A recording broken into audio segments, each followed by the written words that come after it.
Amigos, hoy con el gusto, camaradas, de recibir a Mikel Arriola, el flamante presidente de la Liga MX. Y mi querido Mikel, se te nota con mucho entusiasmo, con mucha ilusión de cambiar las cosas. Va a ser una charla muy divertida porque vamos a recorrer un poco tu pasado y, bueno, sobre todo conocer cuáles son tus ilusiones, dónde fundas tus esperanzas, tus argumentos como para cambiar el producto. Yo creo que el producto tiene que cambiar. La clientela, pienso yo, está muy golpeada y la figura del presidente de la liga también tiene muchas dudas, genera muchas dudas, pero desde luego tendrás que hacer tu propia historia. Por lo pronto, cuéntanos, y gracias por tu tiempo, ¿cómo fue tu elección? ¿Quién te invitó? ¿Cómo te enteraste? Y desde luego que en ese momento dijiste Liga MX, después de venir de la política. Platícanos todas esas sensaciones y ese proceso, por favor. Gracias, querido Javier. Bueno, iniciando con que el proceso fue de previo a la pandemia, ¿no? Fue en otro mundo, que hoy ya conocemos un mundo totalmente distinto, ¿no? Fue en enero del año pasado. Yo estaba en Washington, en la Academia de Ciencias de Estados Unidos, terminando un estudio que hicimos de regulación sanitaria en el mundo, y me buscaron headhunters. Russell Reynolds se llama el despacho, y me dijeron que si quería entrar a un proyecto deportivo. A partir de eso a mí me dio mucha ilusión. Tú sabes que yo soy deportista y soy descendiente de deportista profesional, entonces lo llevo muy arraigado y me interesó, les dije que sí, que me gustaría conocer cuál era el proyecto deportivo. Y bueno, la primera reunión fue con los socios de ese despacho, de esos headhunters, que me plantean pues que Enrique Bonilla estaba buscando un sustituto, que lo querían hacer totalmente transparente, que lo querían hacer totalmente ordenado, y que lo que más les importaba en ese momento era encontrar al mejor perfil, Javier. Y lo que querían del perfil era básicamente alguien que supiese administrar instituciones, porque en lo público y en lo privado, pues ya los matices y los acentos tú se los pones, pero estás hablando de administrar recursos humanos, recursos financieros, relaciones públicas, relaciones con instituciones del gobierno, y también alguien que pudiera estar naturalmente asociado al deporte. Y bueno, a partir de ahí nos fuimos eliminando.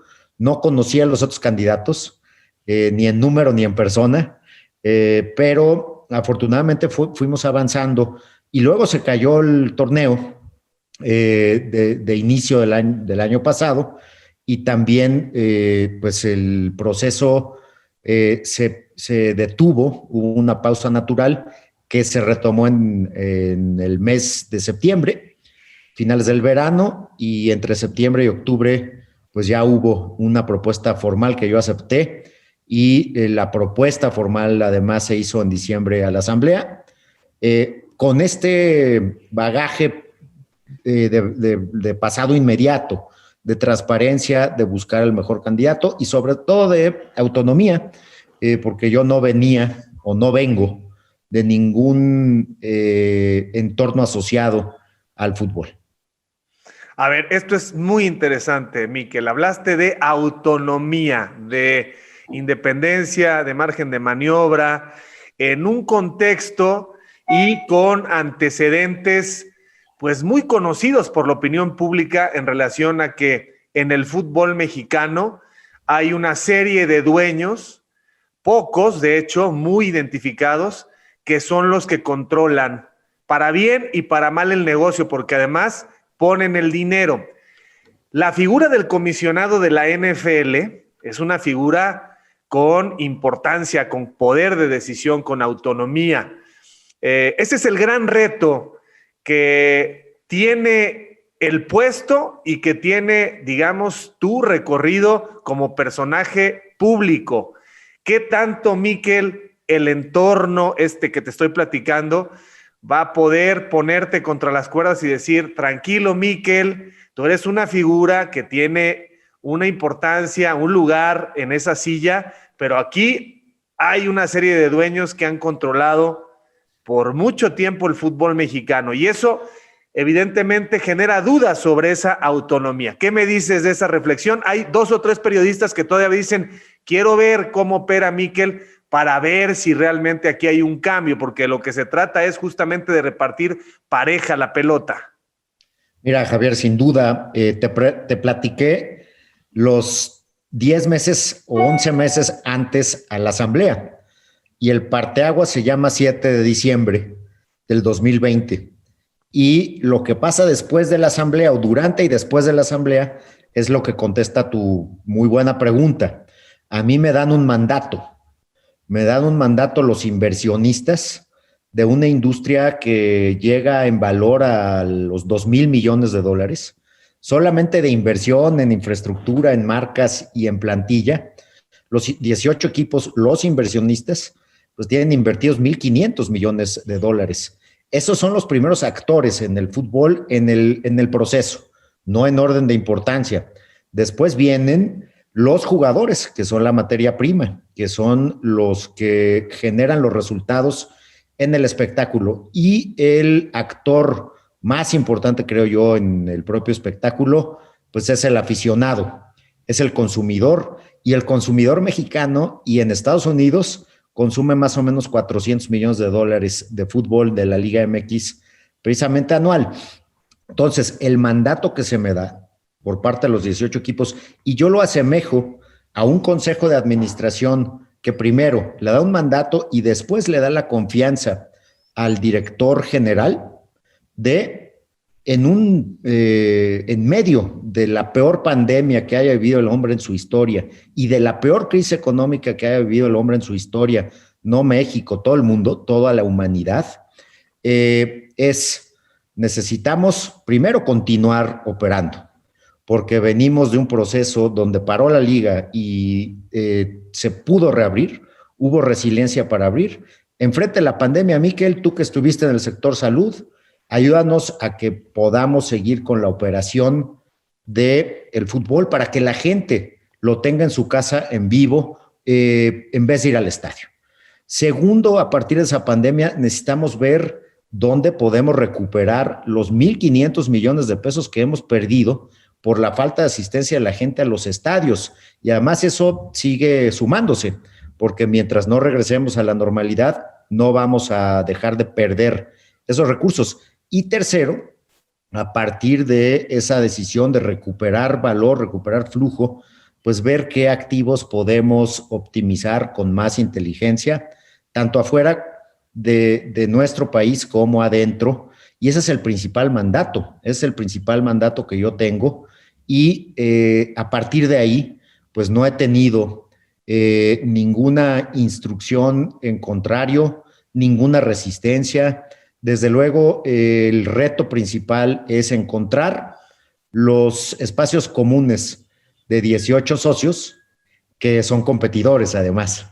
O sea, tampoco es trivial esa combinación y yo creo que es parte del talento y de la preparación con la que yo tengo que actuar para presentarles elementos objetivos de decisión y que haya consenso alrededor de eso. Te pongo un ejemplo, cómo poder centralizar los diferentes activos que tiene la liga para gestionarlos mejor, hablando de la E-Liga que más o menos sustituyó el primer torneo.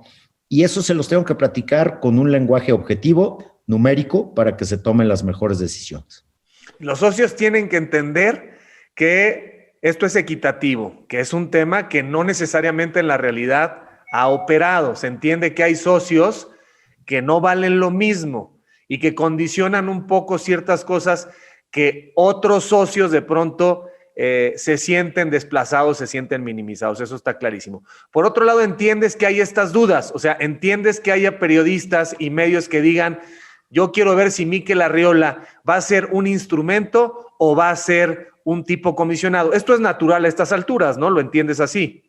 Sin duda, mira, imagínate que cuando yo estuve en Cofepris, pues regulaba yo el 12% del PIB y tenías industria mexicana, industria extranjera, el sector farma era absolutamente complicado Y yo creo que si hacemos un símil, el comisionado COFEPRIS hoy es el comisionado en el fútbol que tiene que tomar decisiones en favor de la mayoría, que tiene que tomar decisiones en favor de la audiencia, la afición, el consumidor, desde luego el jugador, y generar objetivos comunes. Eso yo creo que es absolutamente posible y sobre todo, Javier, en una época donde todos han perdido, no ha habido un ganador. Cuando tú tienes que cerrar los estadios, cambian las condiciones absolutamente de todos los jugadores. Obviamente el interés decrece en el espectáculo, la teleaudiencia baja. Entonces, hoy creo que el objetivo de corto plazo es generar una agenda común hacia el crecimiento. ¿Y por qué te lo digo? No es solamente echar rollo, pues ya llevo 15 reuniones directas con las directivas de los clubes. ¿Para qué? Es un poco, yo armé un diagnóstico profesional, serio, económico, lo compartiremos con ustedes cuando exista el espacio. Y después de eso, lo compartí con los clubes. Vamos bien, nos interrumpió un poquito la pandemia, pero lo que tenemos que tener es el objetivo central consensado hacia finales del mes de febrero para aplicarlo, para medirlo, para calibrarlo y para ir adelante. Miquel, sin pandemia ya el mundo cambió en asuntos de entretenimiento, digamos, a través de las plataformas. Con pandemia se acentuó el hecho que la gente en casa estuviera escogiendo Netflix o cualquier otra cosa. Y hoy el deporte toma una relevancia importantísima porque ya las series, las novelas las puedes ver on demand, pero las noticias y los deportes no. La noticia ocurre en ese momento y hay que cubrir, y los deportes no saben igual diferidos. Una pregunta puntual. ¿Tendremos algún día un esquema que reparta los ingresos por conducto de los derechos de transmisión como lo hace la Liga Española? Que la Liga sea la que de alguna manera regule y no cada uno de los equipos. Respuesta puntual. Tenemos que esperar lo que diga el IFETEL, ya después de una muy clara resolución de la Comisión Federal de Competencia respecto de 2 de los 4 jugadores en el mercado. Ya se resolvió en el sentido de que no pueden vivir juntos 2 de los 4 porque forman parte del mismo grupo corporativo. Y la segunda resolución es respecto a la preponderancia de los derechos que en el mercado de la televisión podrían tener y cómo se podría resolver ese problema. Esa resolución va a ser muy pronto y tenemos que estar preparados todos para revisar cómo se maximiza esa resolución y también cómo se resuelven los problemas que se van a generar con los equipos asociados pues a esa cadena sobre la cual se toma una decisión jurídica respecto de su desincorporación, respecto de su venta, pero sin duda, Javier, ese es un momento central para llevar el tema a la mesa de los dueños y resolver para maximizar ese activo, que ese activo es central para todas las ligas de fútbol en el mundo. O sea, es una iniciativa que tú promoverías, que vas a promover, que ya estás moviendo.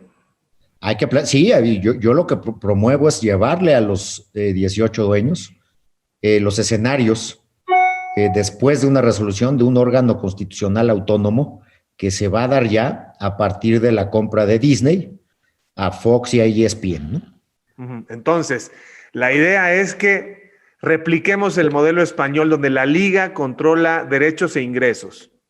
Yo creo que el modelo que mejor maximice a partir de una resolución que no es de los 18, sino que se da a partir de una resolución de un órgano constitucional autónomo. A partir de ahí, sin duda, hay que tomar una decisión en el sentido de maximizar. Yo te diría, conceptualmente, estamos todos de acuerdo que hay que maximizar. Las modalidades todavía no te las puedo anticipar. Muy bien. A ver, Miquel, el consumidor, la clientela, ahí está, es de lo más noble. pero sus quejas son recurrentes, son muy profundas en redes sociales, en relación, sobre todo, a cómo cambian las reglas, ¿no? Es decir, hay un producto que es bueno o malo en la cancha, cada quien tendrá una interpretación, una percepción, ¿no? Se pueden mejorar algunas cosas, etcétera. Pero la gente dice, es que en temas de credibilidad me cuesta mucho trabajo seguirte porque cambias las reglas e independientemente de las consideraciones económicas, porque si yo fuera un dueño de un club y de pronto entiendo que por los tiempos de la pandemia el quitar el ascenso y el descenso puede ser una medida necesaria e incluso justa para esos inversionistas, lo que pasa con el consumidor, con el aficionado es, me estás disfrazando de mediocridad una medida que te conviene a ti, pero que a mí no me alimenta el deseo, el apetito por seguir viendo el fútbol. Muy bien, ya tomaron esa decisión. Yo te pregunto, ¿estás seguro de que, por ejemplo, si es el Atlas el último lugar, estando Televisión Azteca en la cabecera de esa mesa de dueños, va a terminar por pagar los 120 millones de pesos y habrá forma de comprobar que los pagó? Porque de pronto, contigo o sin ti, en la historia reciente y antigua, los directivos del fútbol mexicano hacen magia y de pronto las cosas que supuestamente se comunicaron iban a ocurrir desaparecen. Y este es un gran reto que tienes tú porque ya estás tú en controles.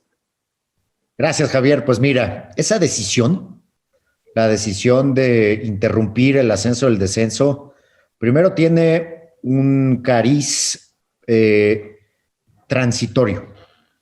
Es una pausa y esa decisión se toma a partir de una experiencia donde el riesgo sistémico de parar la liga se materializó con el problema que tenía Veracruz. El Veracruz tenía más deudas que ingresos y tenía un problema de transparencia en términos de recursos. A mitad de la temporada ya no pudo con sus obligaciones. Y lo que pasó es que el fútbol de la Liga MX enfrentó un riesgo de parar. Los 17 equipos restantes que habían cumplido cabalmente con sus obligaciones, pues se vieron inmersos en la posibilidad de no seguir con el campeonato. ¿Cuál es el diagnóstico de lo que le pasó a Veracruz? Que no tenía control corporativo, no tenía procesos corporativos y no tenía un control financiero y control económico para saber en qué momento sus obligaciones sobrepasaron sus ingresos. Y por eso se dio esta pausa en el ascenso y el descenso. ¿Para qué? Para que podamos tener en los equipos de expansión precisamente ese control. Ya se ha avanzado muchísimo en ese control y ya se tienen ingresos para que eso suceda, ingresos condicionados. Lo que se le dice a los equipos de expansión es, yo te voy a subsidiar parte de tu gasto en infraestructura y parte de tu gasto en nómina para que tú me abras tus estados financieros y para que tú tengas la certeza de que vas a poder terminar la jornada y la temporada. A partir de ahí se tienen estos 5 años para generar orden en las finanzas de la Liga de Expansión y volver al ascenso y descenso. Están las herramientas, ya está fluyendo la información y te doy 3 datos que son bien relevantes. Se pudieron concentrar los derechos en expansión en una sola temporada, en un periodo de 12 meses, los ingresos para los clubes se incrementaron 200% por esa concentración. Pero esos recursos ya están fluyendo para que los clubes debuten más jugadores sub-21.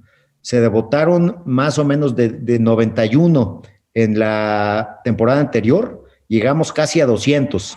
Y de jugadores formados en México se incrementó 40%. Entonces, esos son los pasos adelante que se dan.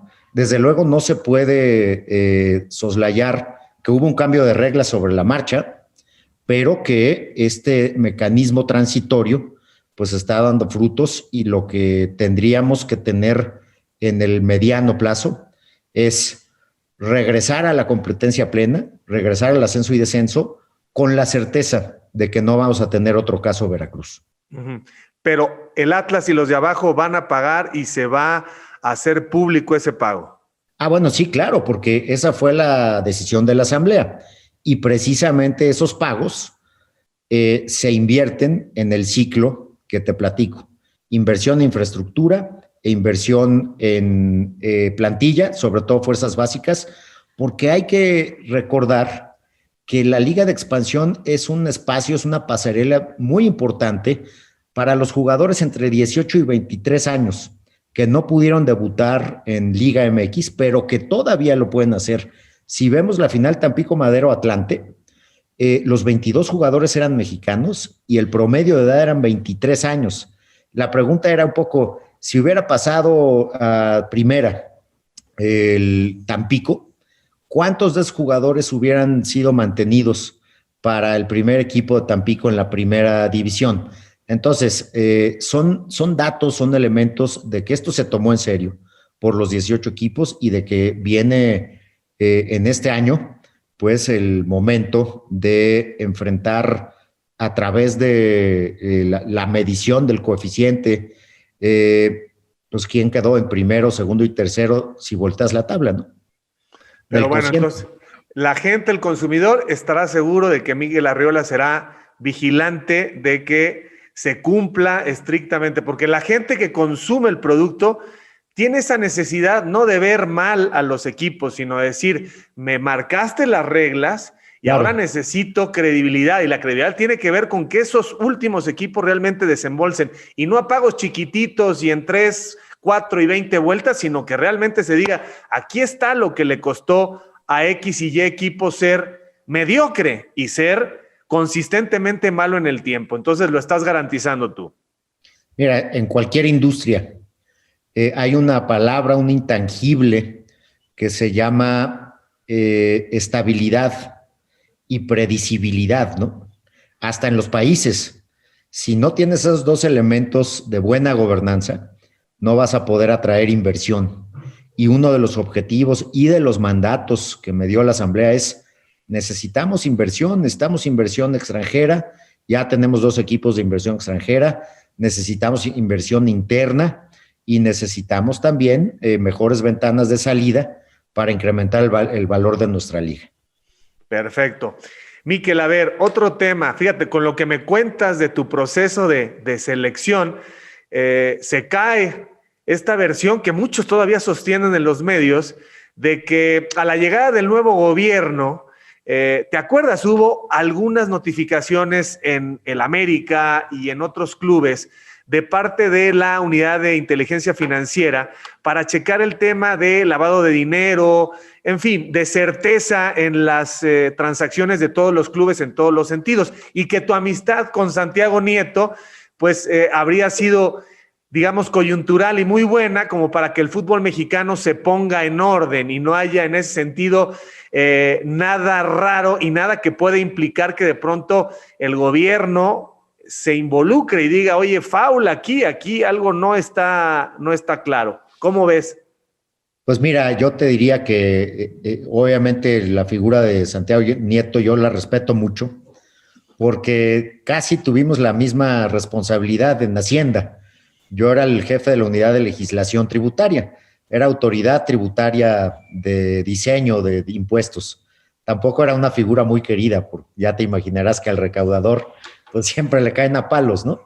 Pero el trabajo que tiene Santiago en la unidad de inteligencia es muy preventivo también. Si tú ves la legislación de prevención de lavado de dinero, así se llama, Javier, te das cuenta que el mayor atributo de la autoridad es conocer la información de sus regulados, conocer la información de la industria bancaria, de la industria de la venta de coches, de la industria de la joyería. Hay varias industrias que son propensas a que ingresen recursos de procedencia ilícita. A partir también de ese acercamiento que hubo con la UIF a finales del año pasado, lo que se hace es, la industria no tiene ningún problema, la industria se abre a esas banderas amarillas, a esas banderas rojas, para estar muy en línea con la facultad preventiva que tiene la autoridad. pero la autoridad también tiene otra parte, otra cara, que es la parte sancionatoria. Y ahí los privados tienen una relación con el gobierno, que si tú incumples en materia de legislación tributaria, incumples en materia de legislación de lavado, pues ahí habrá sanciones directas de la autoridad a las personas jurídicas, cuales fuera que fueren, y en este caso, pues eso lo tienen claros todos los que están en el contexto del fútbol. Hay varias cosas que supongo, Mikel, estás, digamos, tratando de captar y que desde mi punto de vista hace muchos años para mí son elementales y para mucha gente. Por ejemplo, la experiencia en el estadio, ¿no? O sea, ¿por qué no generar de parte de cada club un recurso que maneje la liga para estandarizar lo que podemos conocer como experiencias en los estadios? Más allá de que las estructuras de cada estadio y las facilidades técnicas, etcétera, de logística cambien, si de pronto eres una niña de 9 años que no te gusta el fútbol, o un niño de 9 años que te gusta el básquetbol, pero tienes 3 hermanos que les encanta el fútbol y al papá y a la mamá, ¿cómo generar tipo NFL, tipo NBA? Tú lo sabes muy bien, que la experiencia en el estadio, antes de que empiece el partido, a la mitad y al final y en el entorno, genere no solamente ingresos, sino buena voluntad para que nuevas generaciones se vuelvan consumidores. Esto está desierto, ese es un tema. El otro, transparencia en cosas que la gente demanda. ¿Por qué no publicar todas las semanas quién fue al antidoping y cuál fue el resultado? Después vienen estos casos tremendos donde nadie toca el tema y de pronto alguien descubre un tema muy puntual y muy fuerte de un jugador que lleva años incurriendo en el doping. Y otro tema, yo sé que son varios, es miscelánea esto. Por ejemplo, tú le puedes pedir permiso a la FIFA tranquilamente para darle 3 puntos al equipo que gane por 3 goles siendo local, o 3 puntos al visitante que gane, para generar este interés de tener un fútbol menos espeso, un fútbol que cuando te sientes frente al televisor o vayas al estadio, sepas que las emociones, las recompensas por ese dinero tienen que ser mucho más intensas, Mikel. Creo que después de 30 años de ver fútbol, estamos en un momento muy crítico por todas las situaciones del entorno, pero es tiempo de mover muy fuerte la canasta, ¿no lo crees? Sin duda, empecemos por uno de los activos más importantes que tiene la liga, que es la asistencia a los estadios. Somos la liga número 6 del mundo en asistencia, en términos nominales. Si tú ves, los primeros 2 son la Premier y la Bundesliga. Ellos están ya, la Premier está al 95% de capacidad de sus estadios, y ese 5% ya ni lo cuentes porque ya todo está vendido, ya es un dato marginal. El 90% de la Bundesliga, además de que el PIB per cápita del Reino Unido y de Alemania, pues es como 5 veces el nuestro, ¿no? Nosotros estamos en el lugar 6 con una característica que implica un área de oportunidad. Solamente tenemos 58% de asistencia a los estadios en el último año, y tenemos más o menos un dato bien duro que es de CONAPO, que 70 millones de personas en el año 2018 fueron a un estadio de fútbol, y que el 80% de los mexicanos somos aficionados al fútbol. Entonces, ahí está el gran reto de la liga, que es un prestador de servicios también de los equipos. Entonces, yo lo que estoy levantando hoy es una encuesta de satisfacción plaza por plaza, para saber qué piensa el aficionado, que sea una muestra que sea significativa en materia estadística, que nos diga el aficionado qué le gusta y qué no, porque hoy tienes muy buenos modelos y asumes que esos son los modelos que todo el mundo tiene que adoptar. Le hace Monterrey, los 2 equipos de allá, el modelo de Santos, el modelo de Cholos, son muy buenos modelos del día del partido. Y luego tienes otros modelos donde el equipo es más sensible al ingreso por transmisiones de televisión que por día del estadio. Entonces, lo que tenemos que hacer primero es recoger lo que piensa plaza por plaza el aficionado y qué tendría que pasar para llevar el promedio más arriba y aprovechar esos 40% de asientos que tenemos vacíos, sobre todo al regreso de la pandemia, donde también el poder adquisitivo de los mexicanos desgraciadamente va a estar muy mermado. Entonces tenemos que pensar muy bien cómo hacerlo. El tema del doping,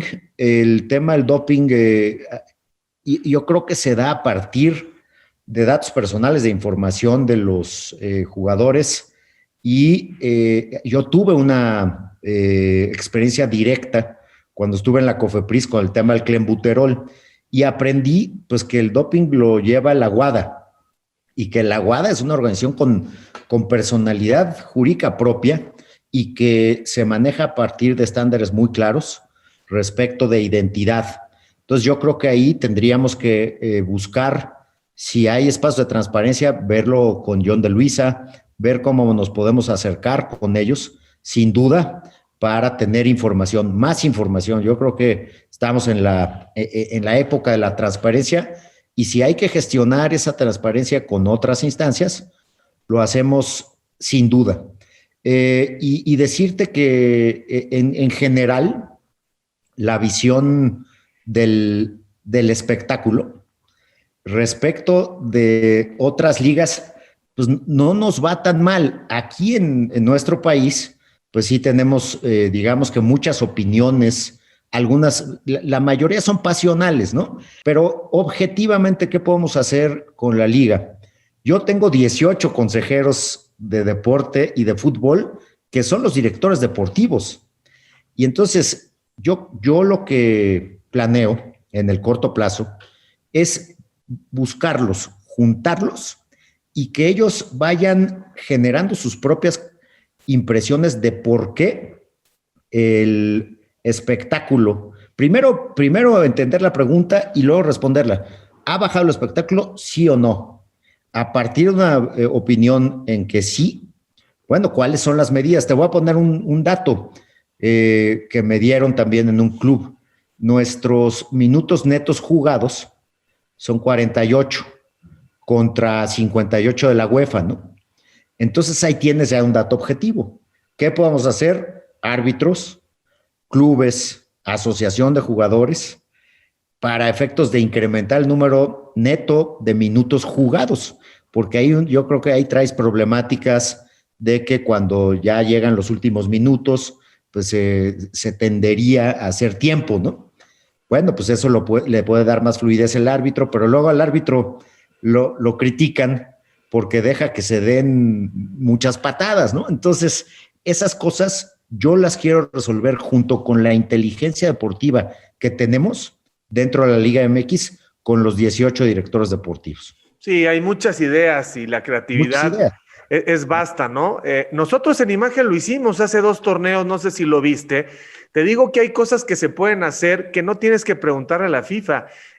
Digamos que es objetivizar lo subjetivo. Es decir, si de pronto el tiempo que se pierde lo va llevando a alguien y al final de cada tiempo dices, se van a agregar 17 minutos, está clarísimo que hay manera de detener el reloj cada vez que sale la pelota, entonces ahí no hay pierde, ¿no? O sea, creo que esas cosas se pueden cambiar. Si las cosas que enrede la FIFA reglamentariamente, como la mano en defensa, la mano en ataque, son problemas que no podemos controlar, los que sí podemos mover, yo creo que qué bueno que llega alguien joven, porque sí me parece que siguen haciendo las cosas igual y los resultados son igual. Hay que moverle y si te equivocas ni hablar, pero sí necesitamos generar esta sensación para la clientela de que estoy consciente, yo liga, que no te estoy dejando satisfecho, Mikel. Yo te reto, cualquier encuestadora te va a decir que la gente consume el producto y no lo va a dejar de hacer, pero no sé con qué estado emocional. O sea, el humor social está muy mal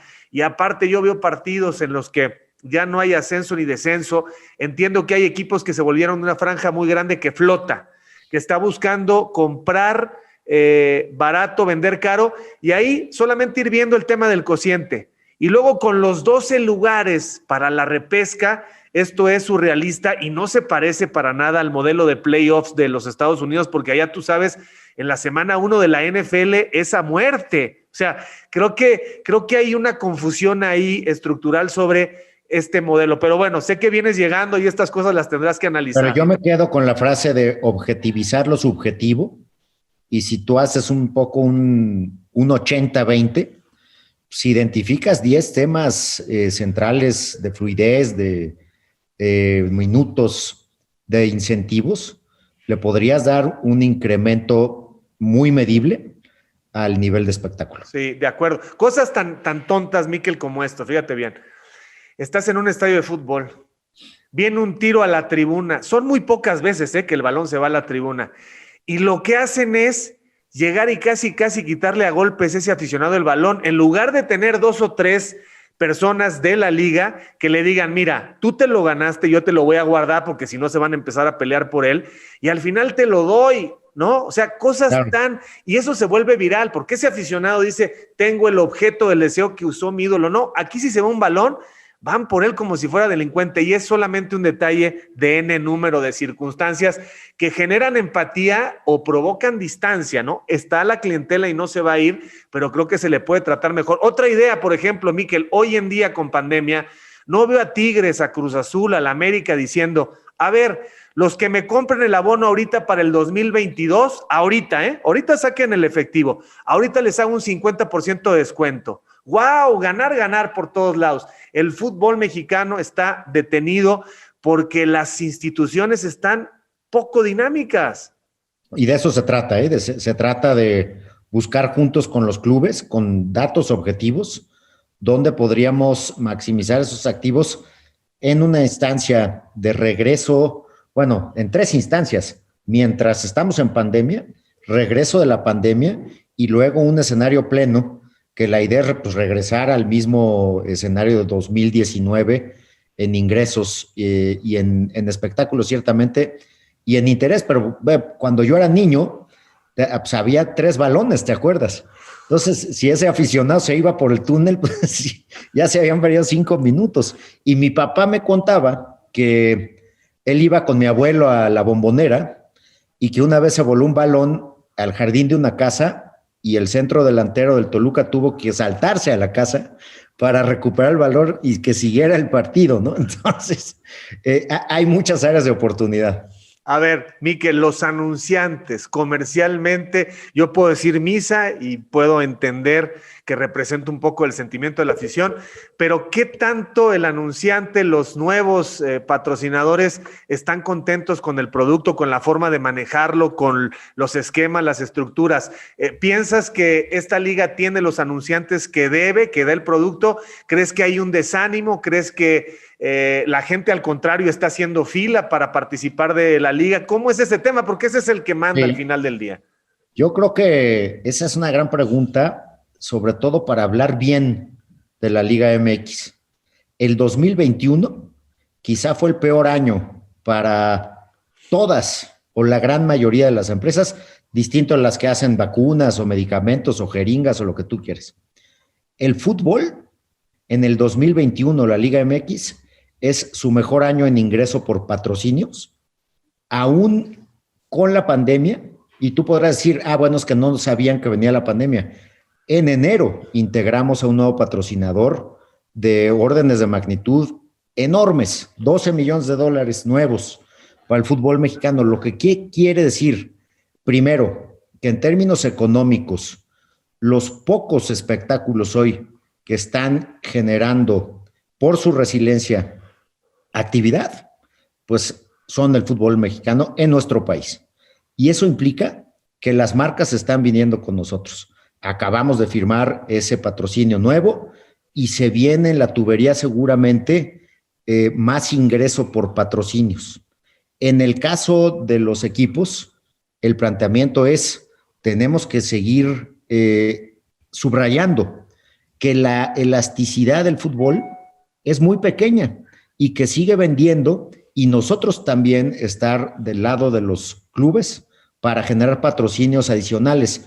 Te voy a dar otra muy buena noticia. Están entrando patrocinios solamente para la Liga Femenil, porque trae un crecimiento verdaderamente natural, un crecimiento orgánico en asistencia y en teleaudiencia.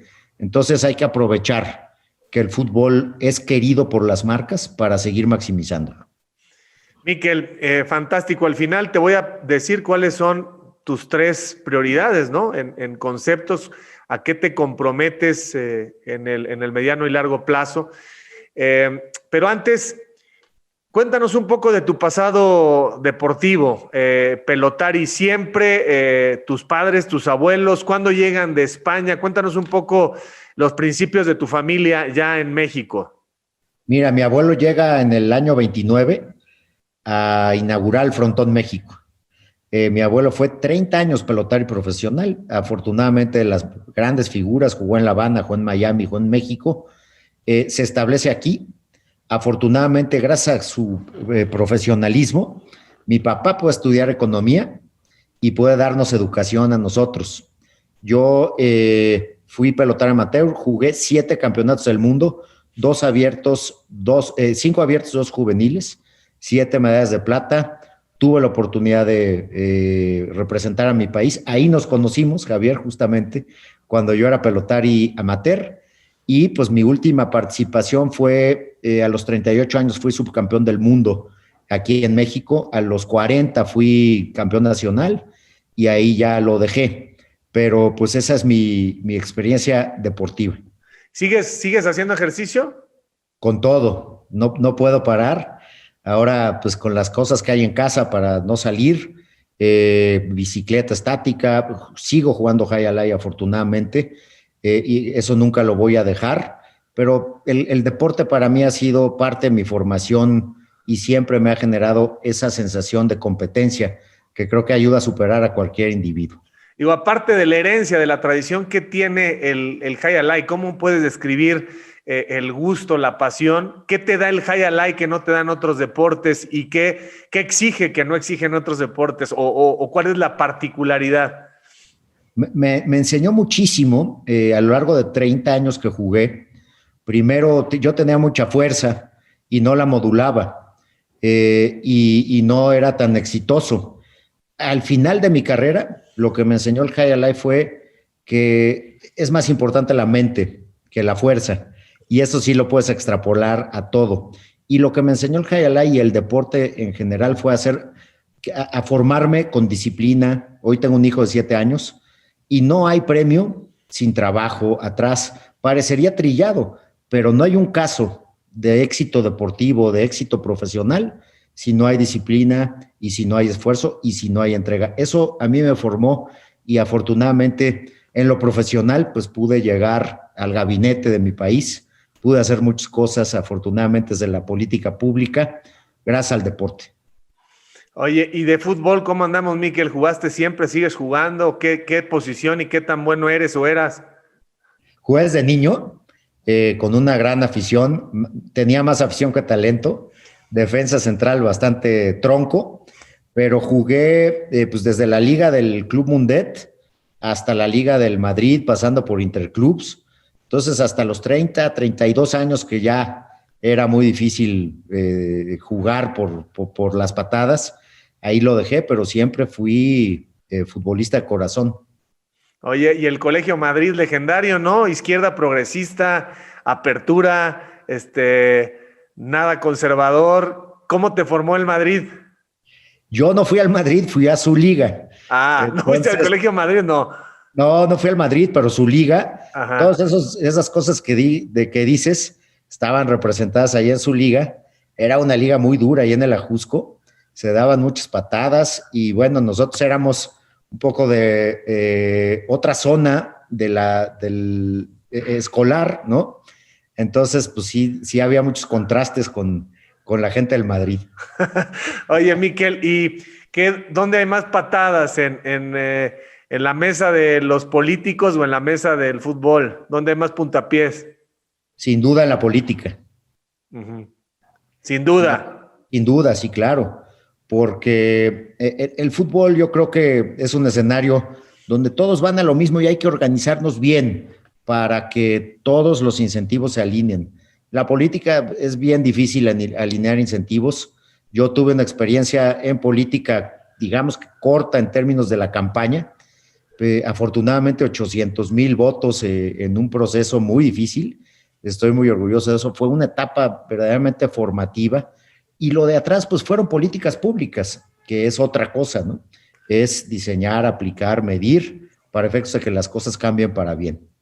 Oye, dos últimos temas. A ver, este asunto con los Estados Unidos, es casi algo natural y obligado hacer este torneo que idealmente pues puede generar un movimiento económico brutal, pero no creo que al final vaya a ser esto, digamos, un cruce definitivo. Será un torneo por ahí en determinado tiempo y espacio, pero no estamos hablando de que las dos ligas necesariamente se fusionen, ¿o sí?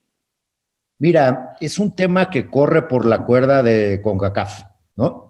CONCACAF es nuestra confederación. CONCACAF anunció la semana pasada que se incrementa el número de partidos en la principal Copa Internaciones de la región, que es la Copa de Campeones de CONCACAF. Creo que ese mensaje de CONCACAF es bien relevante analizarlo, porque lo que nos dice es incrementemos competencia en CONCACAF y la idea de llevar con más repetición fútbol de la Liga MX a Estados Unidos hace sentido en términos futbolísticos y hace sentido en términos económicos con dos datos. En tele, el cociente o el coeficiente de consumo de fútbol mexicano, Javier, es casi el doble del consumo de fútbol mexicano aquí. Y el PIB per cápita, que es el segundo dato, pues es de $70,000 al año y más o menos 40 millones de mexicanos lo tienen allá y consumen mucho fútbol mexicano. Es, creo, que un fenómeno que no se da ni en ningún par de países en el mundo, ni en ninguna otra región del mundo, ese consumo de fútbol mexicano, y es una realidad que yo creo que también tiene muy presente CONCACAF. Ajá, pero por lo pronto, por lo que dices en la primera parte, la respuesta fue: paren los caballos y no se me aceleren, porque necesitamos que todo mundo construya y todo mundo crezca y no solamente los dos poderosos económicamente crucen aceros, ¿no? Se ve más lejos. Mira, yo creo que el presente, pues se llama tres competencias, ¿no? Primero, la Leagues Cup, que esa es más importante que nunca, porque muy seguramente en Estados Unidos se podrán abrir estadios en la segunda parte del año. Luego, el campeón de campeones, ¿no? También allá. Y luego, el juego de las estrellas. Entonces, ahí tendrías tres escenarios entre Liga MX y Liga MLS, donde ya lo puedes tocar.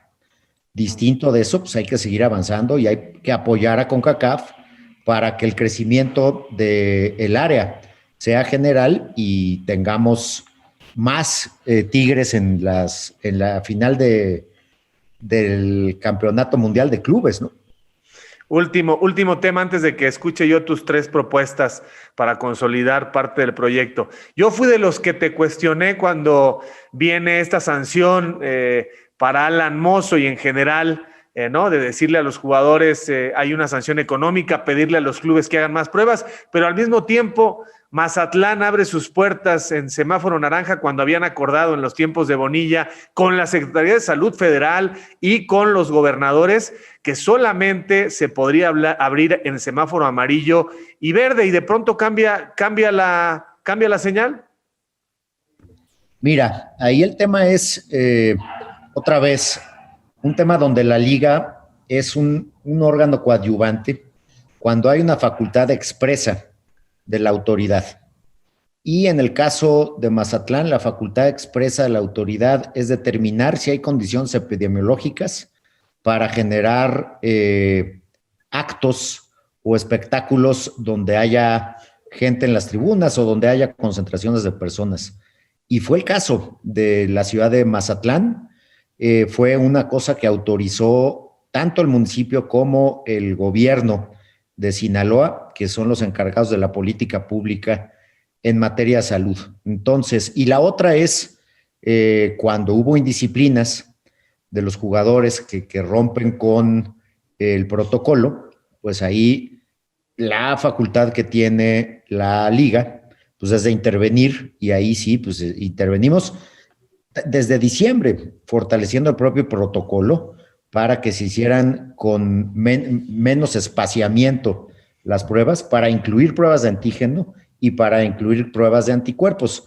Vemos que el pico que tuvimos cuando sucedió lo de Monterrey, pues afortunadamente ya en la pasada semana y en esta se ha podido administrar, y nuestro objetivo es que no paren las competiciones y que se reprogramen los menos partidos posibles.